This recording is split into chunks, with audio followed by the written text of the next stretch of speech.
Today we're going to be looking at growing patterns, and we will be putting them into tables, finding the ordered pairs, and graphing them.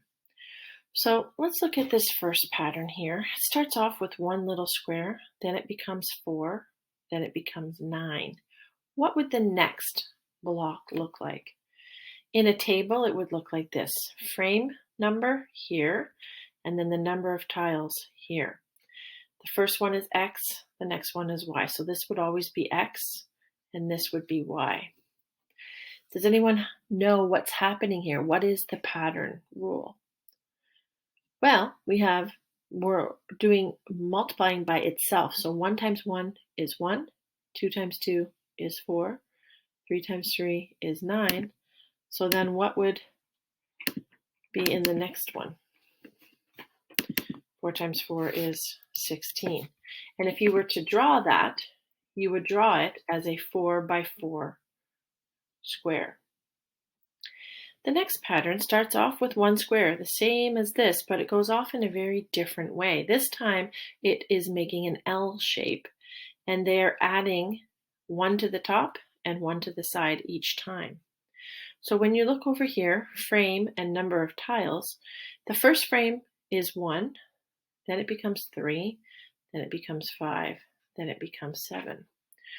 Does anyone see a pattern here? You may notice here it's increasing by 2 every time. So what would be next? 9. And again, you would just add another one to the top and another one to the side.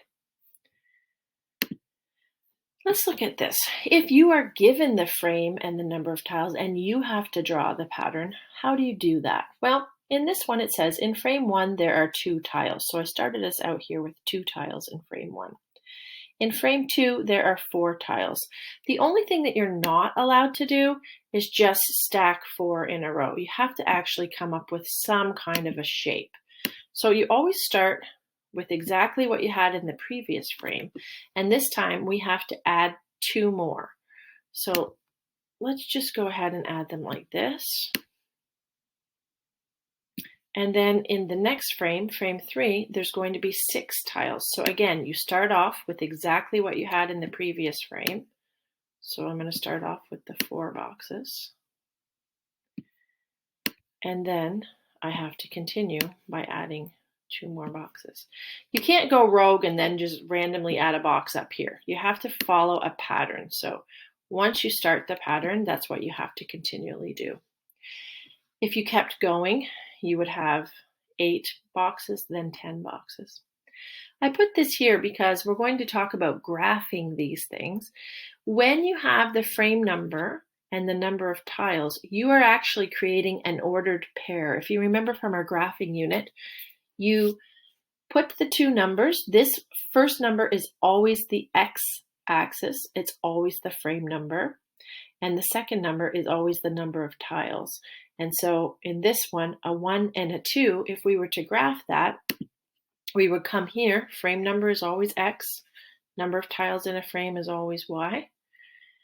And so it's at 1 and 2. So I would put a dot. The next one is at 2 and 4, and then 3 and 6. So let's go back here. 2 and 4, 3 and 6, 4 and 8, and I think you get the idea. When you're done, you would then draw a line through your dots with a ruler, please. And this will help you continue your pattern. So that is what you would be expected to do if you were asked to graph it. Notice the labels, frame number always on the bottom, number of tiles in a frame always on the y-axis. Let's talk about when you have to create your own growing patterns. The one thing I don't want you to do is start off with one square, add another square, and add another square. That's way too simple. So I'm going to say no to that. No, none of this foolishness. I want it to be more than just a straight line. So I also want it to be more than just adding one, okay? If you did something like this, this is also too easy. Like let's say you started with 2 squares, and then let me paste some more of these squares on here. Oops, I'm trying to copy paste, but it's not working. Okay, so let's say you did 2 squares, and then in the next one, you did 3 squares, and the next one you did 4. That's still too easy. I don't want a row. I don't want you just adding 1 or 2 on, okay? So let's talk about what you can do. Let's look at this shape. I did the original in blue, and then I showed you where I added on. So the original was just a little pyramid, frame 1, with 3 little squares. Frame 2, you always draw the original, and then you add on. In this case, I added 1 to the top and 1 to each side. So in my frame 3, I put exactly what I had in frame 2. Now I've colored it all blue, and I added 1 to the top and 1 to each side, and I would continue that. So when you're drawing your own, you should be using grid paper, and you would just color in the grids. Here's another possibility. If you want to make an L shape, you can start out with an L, and you can add 1 to the top and 1 to the side, 1 to the top and 1 to the side. Every time you start a new frame, you draw exactly what you had in the previous frame, and then you add your pattern on.